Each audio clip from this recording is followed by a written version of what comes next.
राधे राधे, जय हिंद। आप सभी का बहुत बहुत स्वागत है। उम्मीद है कि आप सभी स्वस्थ मस्त जबरदस्त होंगे। चलिए हमें स्टार्ट करते हैं हमारे यूपी पुलिस कांस्टेबल के लिए सामान्य ज्ञान का क्लास, जो कि आपके लिए बहुत बहुत महत्वपूर्ण होने वाला है। और इसके अलावा भी जो बच्चे किसी भी एग्जाम की प्रिपरेशन कर रहे हैं, जीएस आपको पता है बहुत ही इंपॉर्टेंट रोल प्ले करता है।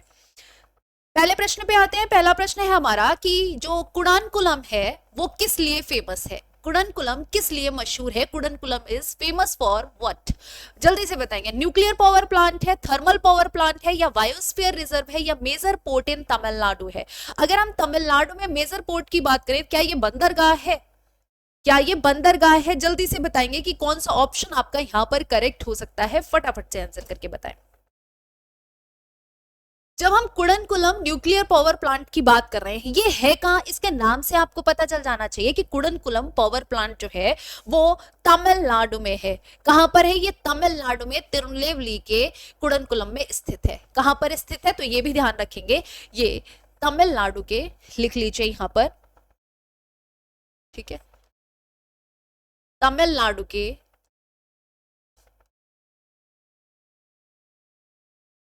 तिरुनेलवेली जिले के कुडनकुलम में है, इसीलिए नाम कुडनकुलम पड़ा है।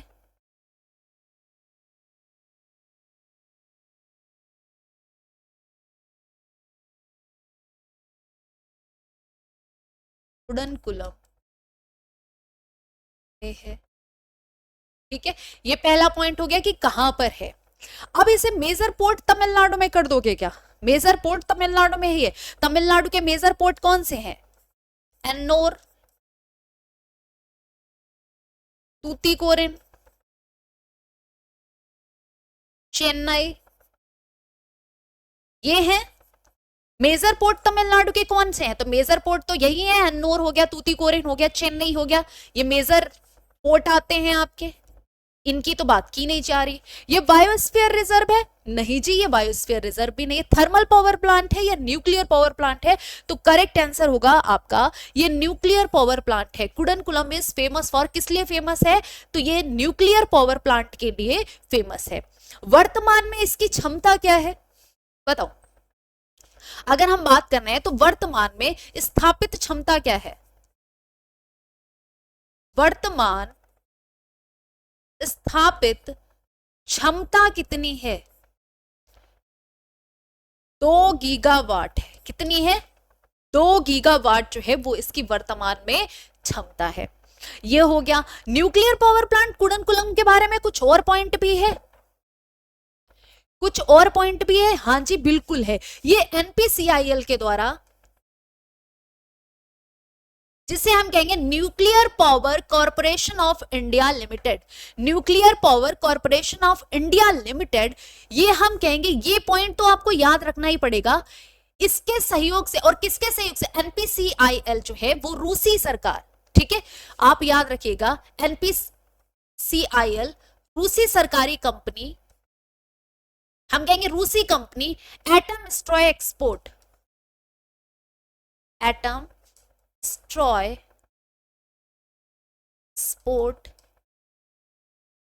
ठीक है, रूसी कंपनी एटम स्ट्रॉय एक्सपोर्ट की सहायता से ये न्यूक्लियर पावर प्लांट जो है चल रहा है, ठीक है। न्यूक्लियर पावर प्लांट जो है लगाया गया था एनपीसीआईएल के द्वारा, और एनपीसीआईएल ने किसके सहयोग से? रूसी कंपनी है एटम स्ट्रॉय एक्सपोर्ट, उसकी सहायता से। इसके बारे में एक पॉइंट और याद रखिएगा, भारत का सबसे बड़ा न्यूक्लियर पावर स्टेशन कौन सा है? तो भारत का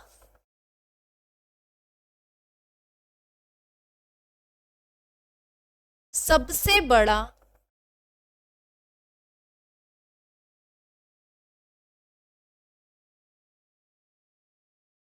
न्यूक्लियर पावर स्टेशन, भारत का सबसे बड़ा न्यूक्लियर पावर स्टेशन कौन सा है? कुडनकुलम, जो तमिलनाडु के तिरुनेलवेली के कुडनकुलम में स्थित है, ठीक है। आपका पहला क्वेश्चन हो गया।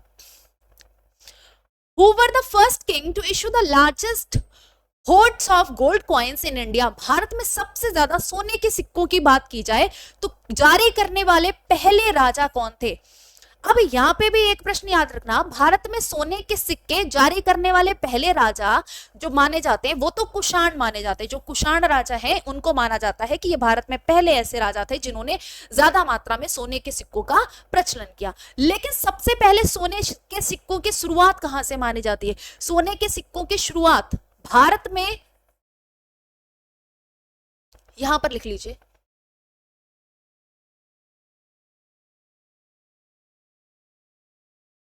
सबसे पहले सोने के सिक्के किसने चलाए?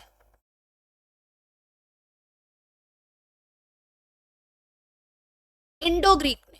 ठीक है, जो इंडो ग्रीक शासक हुए हैं तो इंडो ग्रीक शासक ने सबसे पहले सोने के सिक्के चलाए। लेकिन ज्यादा मात्रा में सोने के सिक्कों का प्रचलन किसके टाइम हुआ? तो कुषाणों के टाइम पे हुआ। इंडो ग्रीक सबसे पहले चलाए, लेकिन सबसे ज्यादा यहां पर पूछा गया है, क्वेश्चन पर हमेशा ध्यान दें, सबसे ज्यादा सोने के सिक्के जारी करने वाले पहले राजा की बात की जाएगी तो हमेशा कुषाण आएगा। सोने के सिक्कों को क्या कहते थे? तो सोने के सिक्कों को क्या कहा जाता था, जल्दी से बताएं। सोने के सिक्कों को क्या कहा जाता था? दिनार, सोने के दिनार। ये कितने ग्राम के होते थे या ग्रेन के कहा जाएगा? तांबे के भी ग्रेन चलते थे, तांबे के सिक्के।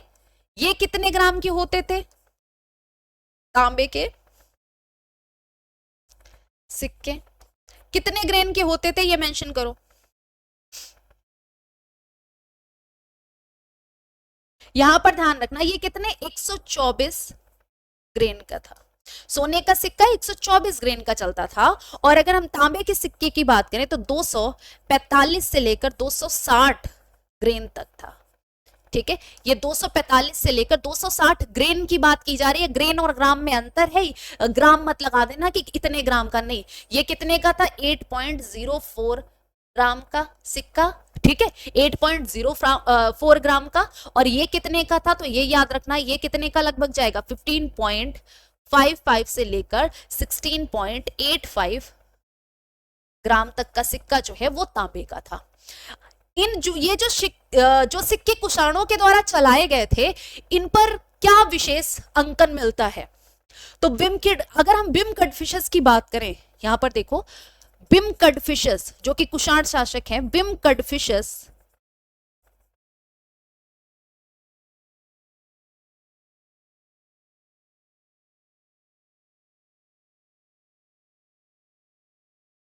बिम कडफिशस के सिक्कों पर क्या मिलता है?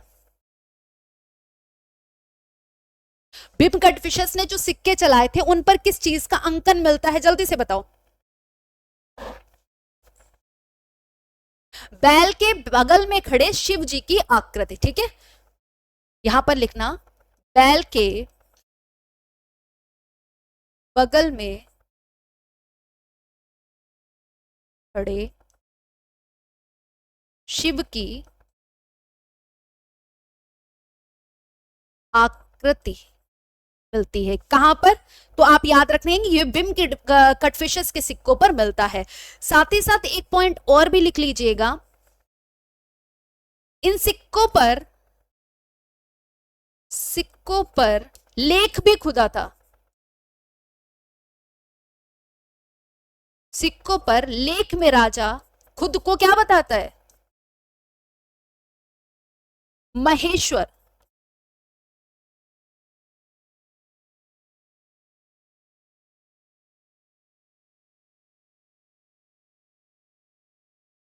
ठीक है, और कुषाण जो शासक हुए हैं उनके सिक्कों पर देवी देवताओं का अंकन जो है वो आपको मिलता है, चाहे वो वासुदेव हो गए, चाहे वो आपके कनिष्क हो गए।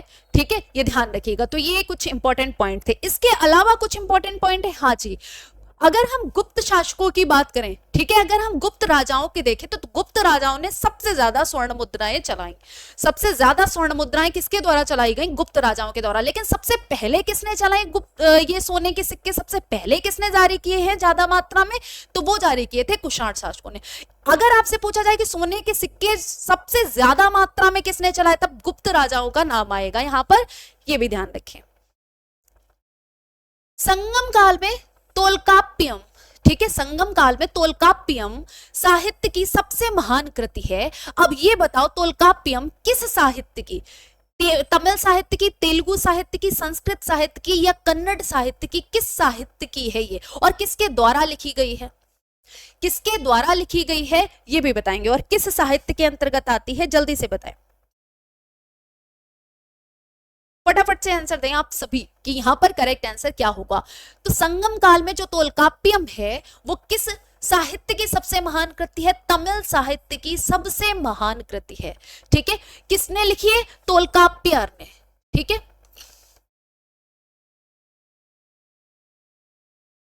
तोलकाप्पियर ने लिखी है। ये किसके द्वारा लिखी गई है, तोलकाप्पियर के। इसमें क्या मिलती है, ये तमिल व्याकरण की एक रचना है, तमिल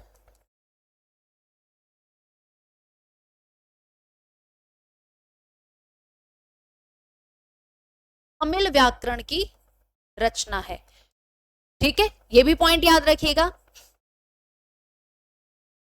तो उस टाइम संगम काल के दौरान जो आपका राजनीतिक और सामाजिक माहौल था उसके बारे में यह दर्शाती है,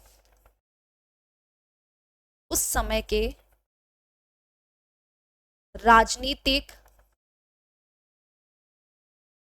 और सामाजिक जीवन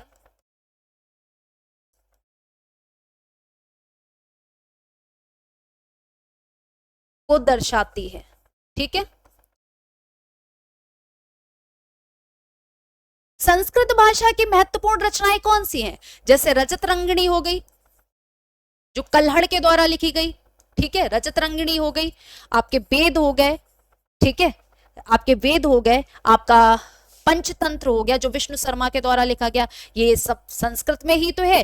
पंचतंत्र जो कि विष्णु शर्मा द्वारा लिखा गया संस्कृत भाषा में है, वेद संस्कृत में ही लिखे हैं। रजत रंगिणी जो कल्हड़ के द्वारा लिखी गई है जिसमें कश्मीर का वर्णन मिलता है, ये भी क्या है, ये भी संस्कृत भाषा में लिखी गई है। On which river Hirakud dam is situated? Hirakud बांध किस नदी पर स्थित है? अगर हम हीराकुंड बांध की बात करें तो ये किस नदी पर स्थित है, जल्दी से बताएंगे। मेघना, महानदी, कृष्णा या कावेरी, कौन सा ऑप्शन आपका यहाँ पर करेक्ट होगा, कौन सी नदी पर बना हुआ है, जल्दी से बताएं। अच्छा, सबसे ऊंचा बांध कौन सा है, भारत का सबसे ऊंचा बांध कौन सा है, हाईएस्ट डैम,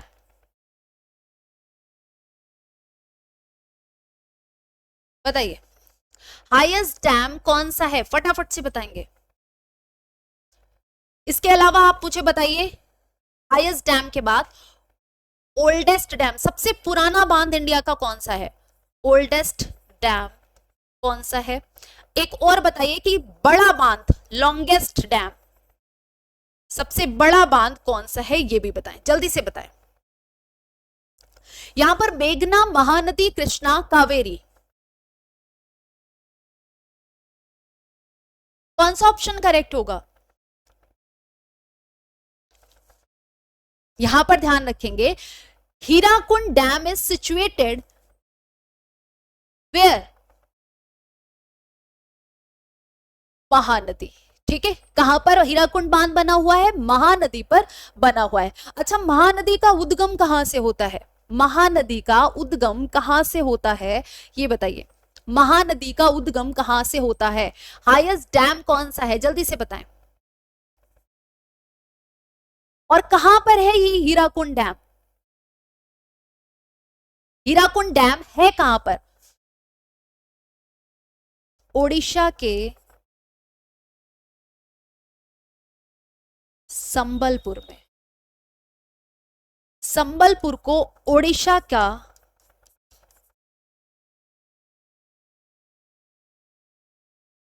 चावल का कटोरा किसे कहा जाता है,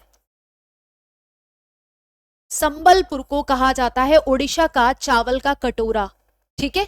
महानदी पर बना हुआ है हीराकुंड बांध, और ये कहां पर है, ये ओडिशा के संबलपुर में स्थित है, ठीक है। भारत की आजादी के बाद शुरू हुई सबसे बड़ी मल्टीपर्पज योजना, ठीक है, भारत की आजादी के बाद शुरू हुई सबसे बड़ी मल्टीपर्पज योजना, सबसे बड़ी मल्टीपर्पज योजना कौन सी थी, हीराकुंड बांध, जो कब 1957, ठीक है, 1957 में क्या हुआ, काम करना शुरू कर दिया था इस बांध ने, ये भी ध्यान रखेंगे। अच्छा, हाईएस्ट डैम कौन सा है, हाईएस्ट डैम कौन सा है, तो टिहरी बांध की अगर हम बात करते हैं, यहां पर देख लो जो टिहरी बांध है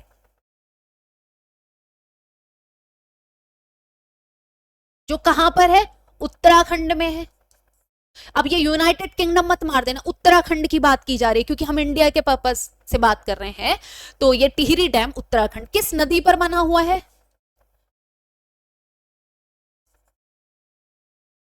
भागीरथी, भागीरथी रिवर पे है। ओल्डेस्ट डैम कौन सा है, ओल्डेस्ट डैम कौन सा है, जल्दी से बताएंगे। कल्लानई डैम, ठीक है, कल्लानई डैम, जो कि कहां पर है, कहां पर है ये कल्लानई डैम, तमिलनाडु में है। और ये किस नदी पर बना हुआ है, कावेरी नदी पर बना हुआ है। किस नदी पर बना हुआ है, तो कावेरी रिवर पर बना है, सबसे पुराना बांध। लॉन्गेस्ट डैम कौन सा है, तो अभी बताया था, लॉन्गेस्ट डैम कौन सा है, हीराकुंड डैम, ठीक है। जो आपका हीराकुंड डैम है वो क्या है, लिखूं या रहने दो, या अभी तो लिखा है, यहां पर लिख लो, हीराकुंड डैम, जो कहां पर है, उड़ीसा में, महानदी पर, ठीक है, ये उड़ीसा में महानदी पर है, महानदी पर है। तो ये इंपॉर्टेंट पॉइंट्स कुछ आपके कवर हुए या नहीं हुए, बताइए, कुछ इंपॉर्टेंट पॉइंट्स यहाँ पर कवर हुए या नहीं हुए। और आजादी के बाद शुरू हुई सबसे बड़ी मल्टीपर्पज योजना कौन सी है, यही है, कौन सी, हीराकुंड बांध, हीराकुंड बांध। तो ये भी अपने दिमाग में रखिएगा इसको कि कैसे आपको करना है। नेक्स्ट देखिए, विच of the following rivers forms the famous Dhuandhar false, इनमें से कौन सी नदी मशहूर धुआंधार झरना बनाती है, नर्मदा, काली सिंध, चंबल, तापी, कौन सी नदी ऐसी है जो धुआंधार प्रपात बनाती है, जल्दी से बताएं, धुआंधार झरना बनाती है। फटाफट से आप सभी का आंसर जो है वो आना चाहिए, जल्दी से बताएं कौन सा ऑप्शन आपका करेक्ट होगा, कौन सा ऑप्शन आपका यहां पर करेक्ट होगा।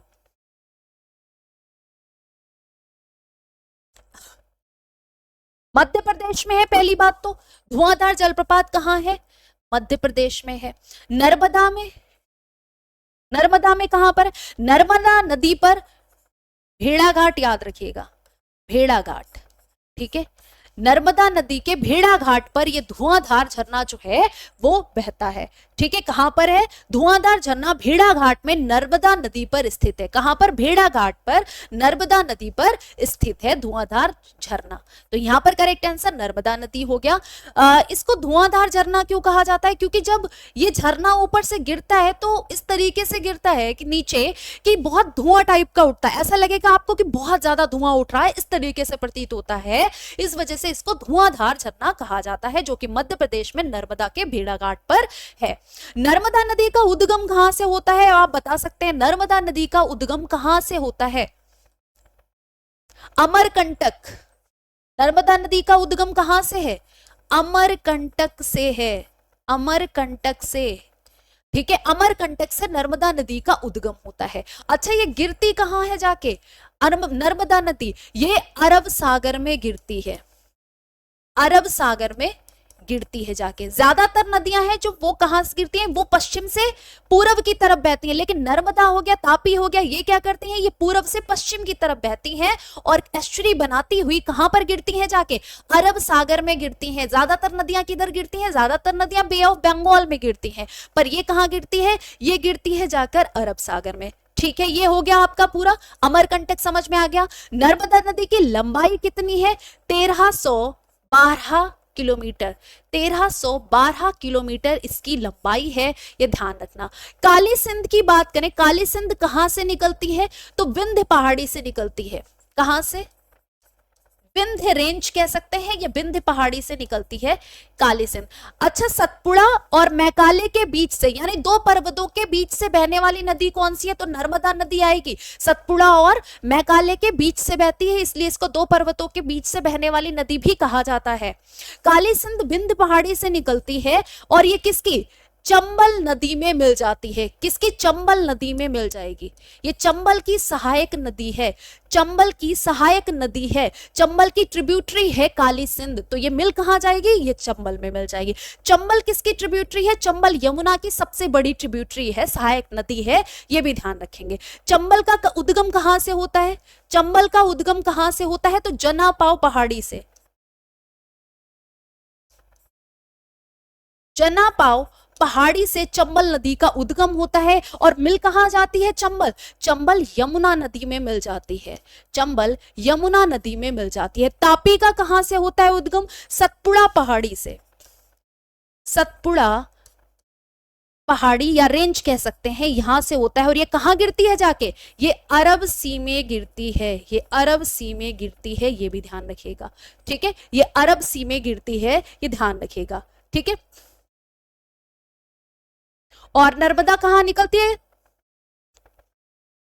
नर्मदा कहां निकलती है? नर्मदा नदी अमरकंटक से निकलती है। कहां से निकलती है? तो अमरकंटक से निकलती है, ये ध्यान रखना। मध्य प्रदेश के अनूपपुर जिले के अमरकंटक से, यहां पर अनूपपुर,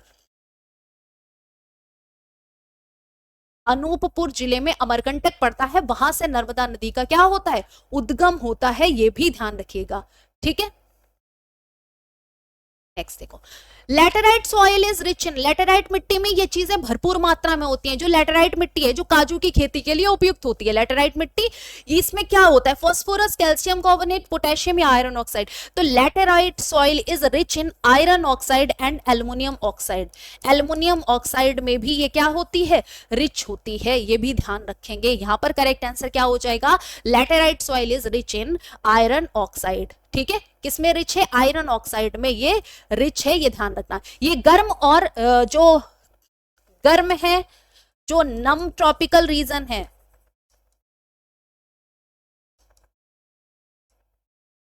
क्षेत्र में पाई जाती है, ठीक है।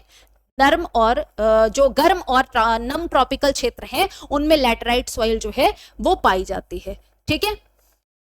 आपने देखा होगा अंकोर वाट, कंबोडिया के जो अंकोर वाट है, अंकोर वाट में लैटेराइट सॉइल का यूज हुआ है कंस्ट्रक्शन मटेरियल के रूप में, ठीक है। अंकोर वाट, कंबोडिया के अंकोर वाट में कंस्ट्रक्शन में लैटेराइट मिट्टी का यूज हुआ है।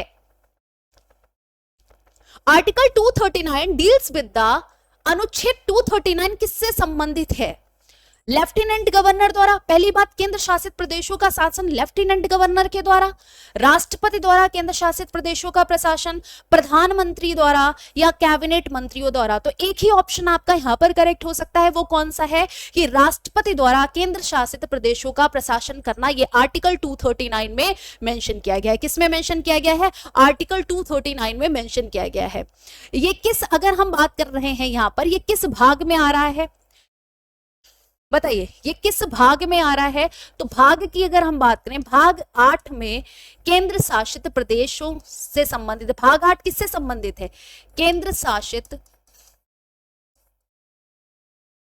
प्रदेशों से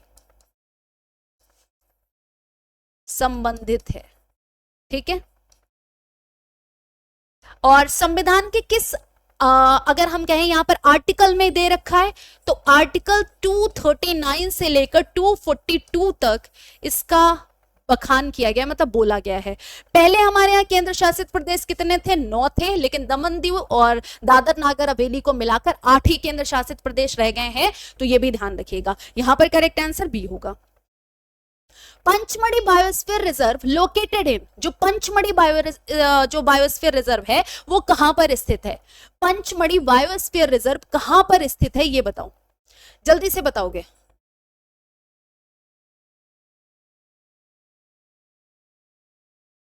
जो पंचमढ़ी बायोस्फीयर रिजर्व है ये कहां पर है? तो ये मध्य प्रदेश में है। पंचमढ़ी बायोस्फीयर रिजर्व मध्य प्रदेश में कहां पर स्थित है?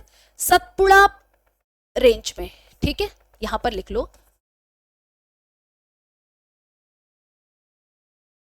सतपुड़ा रेंज में ये स्थित है, ठीक है। 2009 में इसको क्या किया गया था? 2009 में यूनेस्को द्वारा मैप कार्यक्रम जो होते हैं,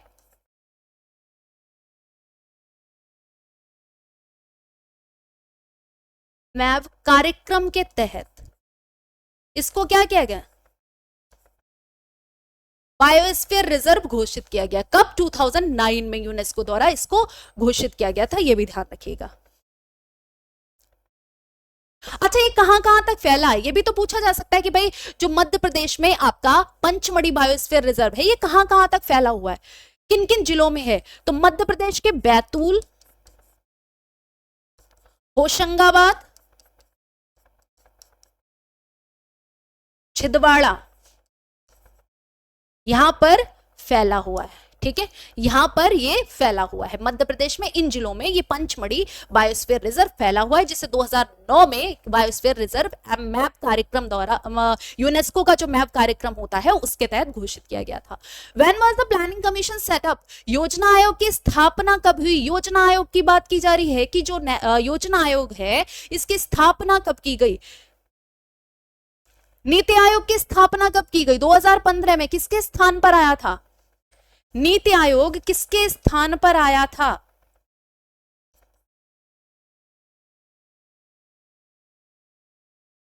किसके स्थान पर आया था नीति आयोग? जल्दी से बताएंगे। तो ये 2015 में आया है योजना आयोग के स्थान पर, ठीक है। योजना आयोग को रिप्लेस करके लाया गया है नरेंद्र मोदी जी के द्वारा, ठीक है। ये अब जो आपसे पूछा गया है कि योजना आयोग की स्थापना कब हुई, तो 1950 में योजना आयोग की स्थापना हुई थी। कब हुई थी? 1950 में हुई थी। अच्छा, योजना आयोग किसकी सिफारिश पर आया था? जल्दी से बताएं। केसी नियोगी का नाम कभी मत भूलिएगा। केसी नियोगी की अध्यक्षता में, ठीक है, केसी नियोगी की अध्यक्षता वाली एक बैठक में इनकी सिफारिश पर आए थे, ठीक है। तो केसी नियोगी की सिफारिश पर इसकी स्थापना की गई। किसकी? योजना आयोग की। कब की गई? 1950 में। मुख्यालय कहां था? योजना भवन, नई दिल्ली। हेडक्वार्टर कहां था भाई? योजना भवन, न्यू दिल्ली। अध्यक्ष कौन होता था? और ये कैसा निकाय था? ये एक सलाहकार निकाय था। सलाहकार निकाय था, मतलब सलाह देता था। ऐसा नहीं था कि इसने जो सलाह दी वो आपको माननी ही माननी है 100%, नहीं, ये सिर्फ आपको सलाह देता है। अब मानो या ना मानो वो आपके ऊपर निर्भर कर रहा है, ठीक है। यहां पर अगर हम बात करें तो कौन से रूसी मॉडल पर आधारित था ये प्लानिंग कमीशन, मतलब किसकी कॉपी था? किसकी कॉपी था? तो यहां पर लिख लीजिएगा, जोसेफ स्टॉलिन द्वारा एक अवधारणा पेश की गई थी। जोसेफ स्टॉलिन,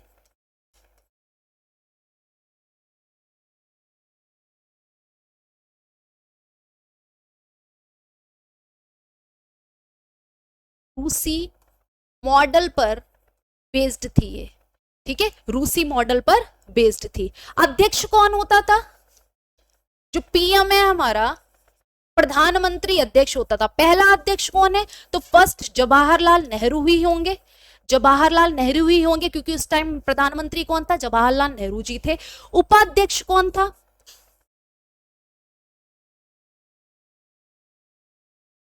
उपाध्यक्ष कौन था? गुलजारी लाल नंदा।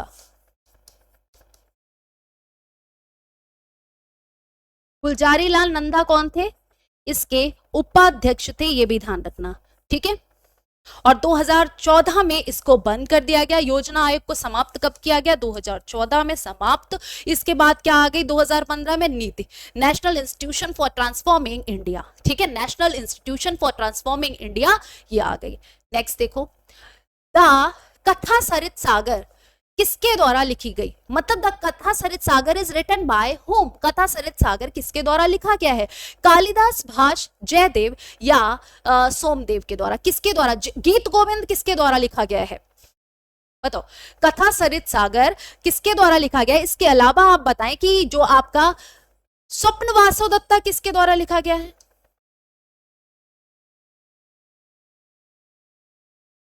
भाष की रचना है ये। कालिदास के अभिज्ञान शकुंतलम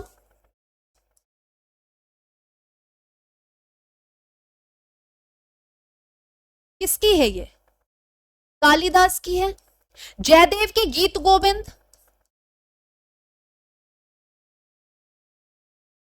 गीत गोविंद किसकी है? जयदेव की है।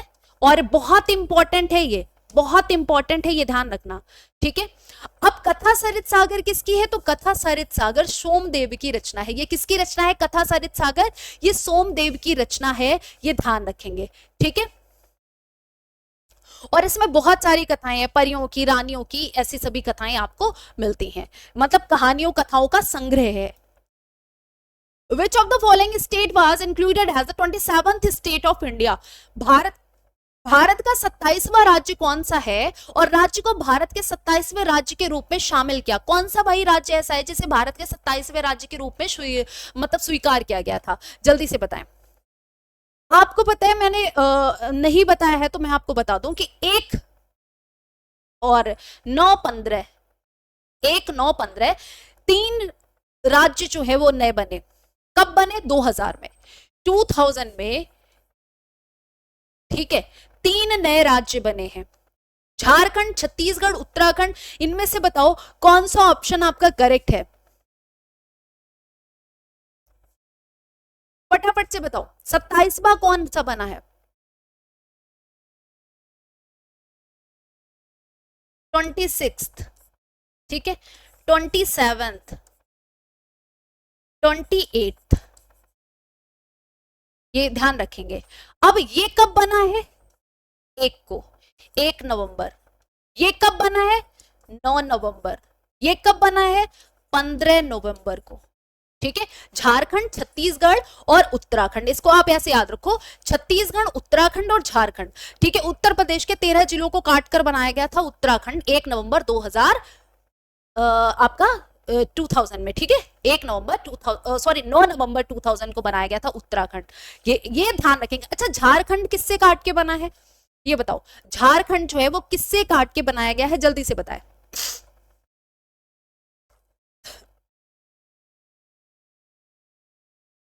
बिहार को।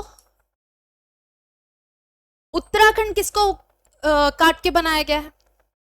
तो उत्तर प्रदेश को। और छत्तीसगढ़ किसको काट के बनाया गया है? छत्तीसगढ़ किसको काट के बनाया गया है? यहां पर बताओ, फटाफट से आंसर करो। छत्तीसगढ़ किसको काट के बनाया गया है? जल्दी से बताएं।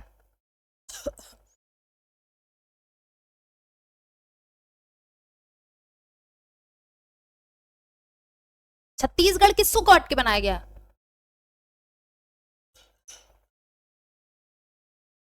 मध्य प्रदेश को भाई, मध्य प्रदेश को काट के। छत्तीसगढ़ जो है वो मध्य प्रदेश को। ये पता होना चाहिए आपको कि किससे काट के, ये मतलब किससे अलग होके बने हैं, इनका क्या क्रम है, इनका क्या क्रम है। बहुत मतलब ये मैं ये नहीं कह सकती बहुत कठिन है ये सवाल, कैसे पूछ लिया जाएगा, नहीं, ये बहुत इजी क्वेश्चंस है। गोवा को संविधान द्वारा कब राज्य के रूप में स्वीकार किया गया और कौन सा राज्य था गोवा? 25वां राज्य था, 25th स्टेट गोवा बनाया गया था। कौन सा कॉन्स्टिट्यूशनल अमेंडमेंट एक्ट के तहत बनाया गया? जल्दी से।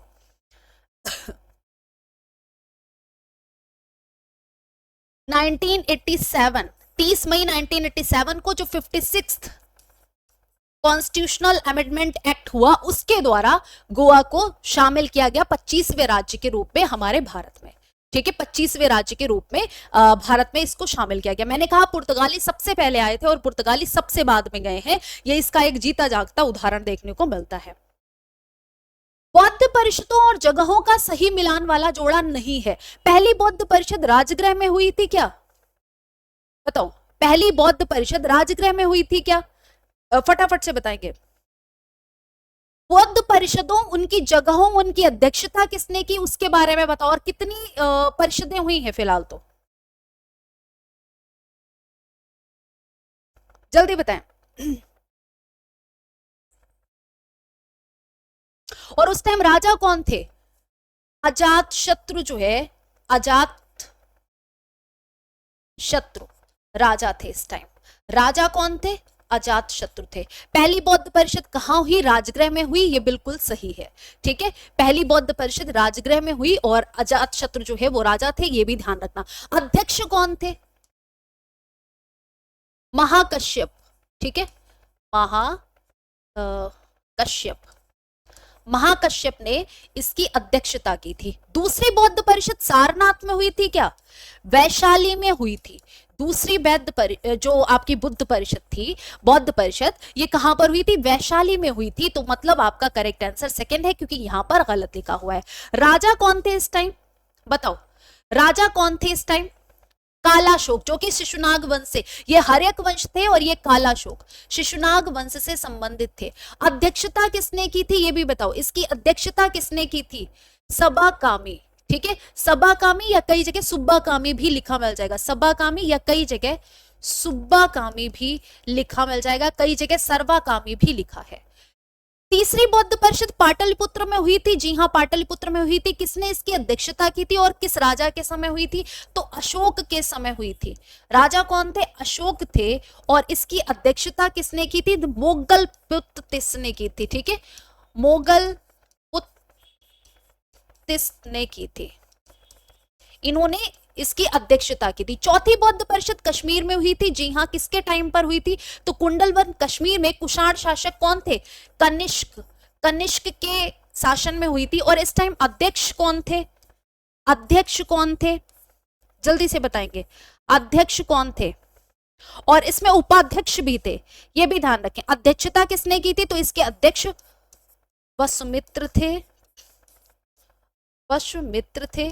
और इसके उपाध्यक्ष कौन थे? यहां से प्रश्न पूछा जाता है। अश्वघोष, अश्वघोष क्या थे? उपाध्यक्ष थे। तो ये पूरा आपको बौद्ध संगीति के बारे में पता होना चाहिए, ठीक है। अगर आप बौद्ध संगीति पढ़ रहे हैं तो आपको ये चीजें पता होनी चाहिए कि भाई कब क्या हुआ, कब क्या हुआ, कौन सी सही है कौन सी नहीं। नेक्स्ट देखो, मुगल दरबार के इतिहास किस भाषा में लिखा गया? मुगल दरबार का इतिहास जो है वो किस भाषा में लिखा है? संस्कृत में तो लिखा नहीं जाएगा, हिंदी में लिखा नहीं जाएगा, ये दोनों कैंसिल कर दिए। उर्दू या पर्शियन, उर्दू या पर्शियन भाषा में लिखा गया, जल्दी से बताएं।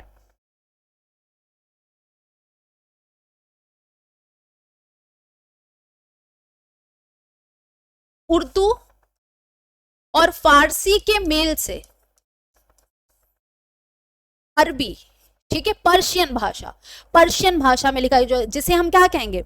बिल्कुल, उर्दू फारसी और हिंदी के जो मेल से बनी है उसको हम क्या कहेंगे? पर्शियन। और पर्शियन भाषा में मुगल दरबार के इतिहास किस भाषा में लिखे गए? तो मुगल दरबार के इतिहास जो है वो पर्शियन भाषा में लिखे गए, ठीक है। और मुगल जो बादशाह थे बाबर, मुगल बादशाह जो बाबर थे उनके कहने पर ये लिखे गए थे, ये भी ध्यान रखेंगे, ठीक है, बिल्कुल। तुर्की क्या थी? तुर्की इनकी मातृभाषा थी, किसकी? जो बाबर थे उनकी मातृभाषा की क्या थी? बाबर की मातृभाषा तुर्की थी। और इन्होंने जो बाबरनामा लिखा है, इन्होंने जो बाबरनामा लिखा है वो भी तुर्की भाषा में लिखा है। किस भाषा में? तुर्की भाषा में लिखा है। चलिए फटाफट से यहाँ पर ये ध्यान रखना, बाबर ने तुर्की भाषा में ही तो सब लिखा था। बाद में जो अकबरनामा वगैरह लिखी गई अकबर के टाइम, वो फारसी भाषा में लिखी गई। और बाद में बाबरनामा को भी, जो बाबर के द्वारा आत्मकथा बाबरनामा ने बाबर ने बाबरनामा लिखी थी, उसको अनुवाद फारसी में करवाया था, ठीक है, अकबर ने। निम्नलिखित में से कौन सी दुनिया की सबसे लंबी जलडमरू मध्य है? दुनिया की सबसे लंबी जलडमरू मध्य कौन सी है? यहां पर आपको ये बताना है। सबसे लंबी जलडमरू मध्य की बात की जा रही है, कौन सी है? जल्दी से फटाफट बताएं।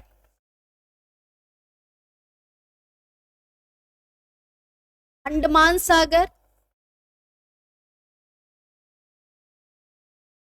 और दक्षिण चीन सागर, दोनों को जोड़ने का कार्य कौन कर रहा है? Malacca state. कौन कर रहा है? Malacca state. तो यहां पर करेक्ट आंसर क्या हो जाएगा? ए वाला ऑप्शन आपका करेक्ट आएगा। मलक्का जलडमरू मध्य जो है, यानी Malacca state is the longest state in the world, ठीक है। ये ध्यान रखेंगे आप सभी की, लॉन्गेस्ट स्टेट कौन था? मलक्का स्टेट लॉन्गेस्ट स्टेट है वर्ल्ड का, जो क्या करता है? जो अंडमान सागर और दक्षिण चीन सागर को जोड़ने का कार्य करता है। अंडमान सागर किस में आ जाता है? ये आ जाता है हिंद महासागर में। ये हिंद महासागर आप लिख सकते हैं, हिंद महासागर, ठीक है, ये हिंद महासागर। और यहां पर अगर हम बात करेंगे दक्षिण चीन सागर की, ये किसके अंतर्गत आता है? प्रशांत महासागर के अंतर्गत, प्रशांत महासागर के अंतर्गत आता है ये। तो ये दोनों को क्या करता है? जोड़ने का कार्य करता है मलक्का स्टेट, ठीक है। कौन सा स्टेट? Malacca state. चलिए आज के लिए इतना ही रखते हैं, फिर हम मिलते हैं नेक्स्ट सेशन में। थैंक यू सो मच, जय हिंद।